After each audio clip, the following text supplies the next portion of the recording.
when the second generation iPhone SE was announced back in 2020 for $399, it was clearly marketed towards those who are looking for an entry into Apple's ecosystem.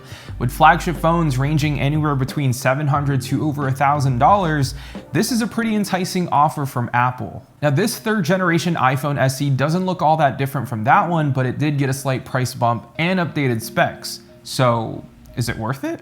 Now, with this new iPhone SE, it's using the same body and materials as the last SE. It's got the same glass back that has wireless charging, but unlike the 12 and 13 series, it doesn't support MagSafe, which is kind of a bummer.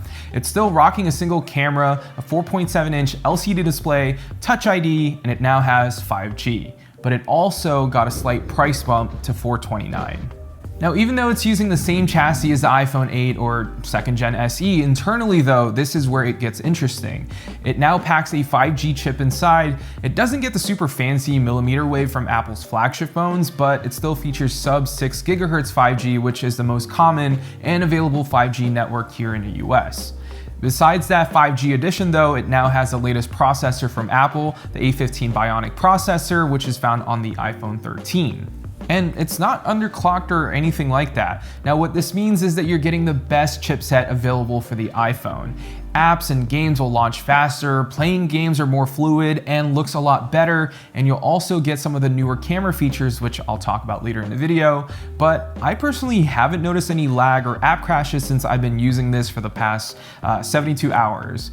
It's been a familiar experience for me since I've been using the 13 Pro as my daily for the past few months. Now, the more I use this iPhone, the more I'm loving the smaller form factor. The 4.7-inch display is a lot smaller than what I'm used to, but I don't know, there's something about this form factor that just makes it really special. Now, of course, I wish that the display was a little bit bigger, maybe a 5.1-inch would have been better and have slimmer bezels, but this is fine. The display, even though its LCD looks great for a $429 smartphone. It's bright enough for everyday use, but outside visibility isn't that great. And the colors aren't as rich as OLED, obviously. But it's still a really good panel for an entry-level iPhone. Now, going back to Touch ID versus Face ID on the 13 Pro that I'm using was kind of weird for me, because now you can use Face ID even if you're wearing a mask on the latest iOS 15.4 update. So going back to Touch ID was kind of meh. It felt a little bit slower, but that could also be my eyes trying to adjust to using a phone with 60 Hz versus 120 Hz on the 13 Pro that I've been using. But I will say though that it is nice to be able to just touch below the display and authenticate my phone. This is super helpful when I'm still in bed and half of my face is being covered by my pillow, so it doesn't authenticate right away and I can't see my notifications. It is a nice change of pace, but I wish Apple would have just add Touch ID sensor and Face ID on a single device and call it a day. It would make a lot of people's lives easier, and I'm sure everybody would appreciate it.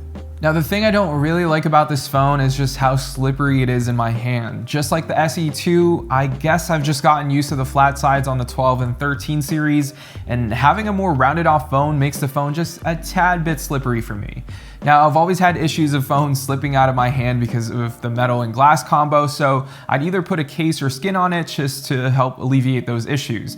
Now, if you're a case person, I'd highly recommend checking out our channel sponsor dbrand and their grip case. It's the perfect case for the SE. It's a relatively slim case and adds extra grip so that there's less chances of you dropping your phone. And the cool thing about the grip case is that you can customize it with their skin. So I obviously went with their new leather skin. I know that this particular skin is a little bit more grippier than the others, so if you want to support the channel and see more content like this, check out dbrand by clicking the first link below or go to dbrand.com/heymarkel.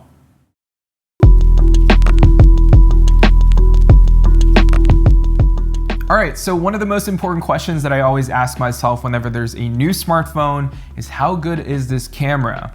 iPhones over the past few years have been really good in terms of photo quality, whether people like to admit it or not. And even though the iPhone SE3 only has a single lens, it still packs a punch. So what do you get with the A15 processor? Well, you'll get Deep Fusion, which I believe was only available for the iPhone 11 and newer iPhones. You'll also now get Smart HDR4, which now detects up to 4 different people in a scene and optimizes your photos by adjusting the contrast, lighting, and skin tones for each person. And lastly, you'll get Photographic Styles, which they just introduced on the iPhone 13 series. This one just adds a different look to your pictures. It's not fully baked into your photos. It sort of adjusts the characteristics to give your photos a cooler or warmer or a more contrasty look. But going back to its actual photo quality though, I'd say that it's somewhat identical to the iPhone 12, maybe the iPhone 11 in terms of photo quality. It's contrasty, not too vibrant, sharp all around, and can be edited in any of your favorite editing apps, which by the way, if you want to know the best editing apps in 2022, I actually made a pretty cool video on some of the best editing apps on iPhone. So make sure to check that out after this video. Now, one thing I did notice with the SE3 is that there's still no night mode, even though it has enough power to somewhat process those photos at night. I'm not exactly sure why Apple didn't put that on the SE3, but it would have been nice to have on here. And in terms of software and battery life, I'll sum it up real quick. It performs like an iPhone. If you've seen an iPhone or have used one before, using the SE3 will not feel any different from the last several years. iOS hasn't really changed over the years, and people who have left the ecosystem or just came back to it for the first time won't feel lost, and you'll definitely pick it back up pretty quickly. All the social apps perform really well, like Snapchat, TikTok, or even Instagram stories. I know that there's a huge stigma using social apps on Android because their photos or video quality when using an Android phone is pretty bad, but honestly, it has gotten better over the years. But I will say though that the iPhone will still beat out any Android phone no matter the cost of the phone in terms of performance using social apps like Snapchat, Instagram stories, or TikTok. Now, battery life was pretty decent for me. I actually recently started working from home a lot and haven't really noticed a huge difference on my iPhone 13 Pro and the SE3. Maybe I'll have to put the SE on the charger maybe an hour or two earlier than usual, but that also depends on what I'm doing for that day.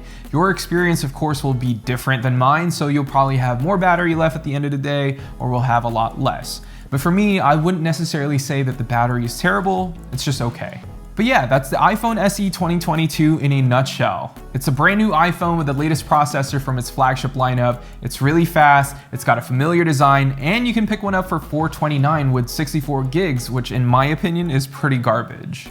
I think Apple could have at least given us 128 gigs for $429, but you'll have to shell out another $50 for that, or another $100 if you want the 256 gigabyte model. Now, if you do want to know more about the SE3 in terms of performance and day-to-day usage, I'm sure you can just do a quick Google search and read a few articles about that. I just wanted to give you guys my experience with the phone after using it for the last 72 hours coming from the iPhone 13 Pro. Now, if you want to see some high quality photos or samples, check out my Instagram or Twitter at HeyMarkL. And yeah, I'll catch you all in the next one.